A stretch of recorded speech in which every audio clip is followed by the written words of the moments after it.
À l'ordre du jour du conseil d'administration de la Fondation de coopération scientifique du campus Paris-Saclay, la structuration de la future université. À quelques mètres, une intersyndicale manifeste contre un projet élaboré selon ses membres de manière autocratique, sans consultation des partenaires. En fait, le fond du problème, c'est plutôt, selon nous, d'asservir la recherche publique aux intérêts du privé, déjà. Dire les rapprochements grandes écoles, universités. Il y a bien d'autres moyens d'aborder la question, et ça, il n'y a pas de souci, on peut en discuter. Au niveau des laboratoires, on a déjà beaucoup de collaborations, que ce soit des collaborations entre les laboratoires des universités, les laboratoires propres des établissements, les laboratoires qui sont hébergés dans les grandes écoles, etc., et y compris avec des laboratoires de recherche et développement dans les entreprises. Projet vieux de 30 ans et relancé du temps de Nicolas Sarkozy, le campus Paris-Saclay est censé devenir une véritable Silicon Valley à la française, où collaboreront chercheurs, étudiants et entreprises.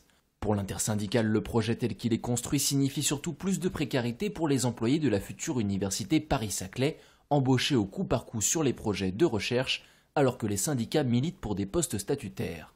On voit, responsable du projet, contrat de 3 ans. Ce sera un contrat de droit privé. Un contrat de 3 ans pour être responsable du projet, pour gérer le projet. Qu'est-ce que c'est que ça?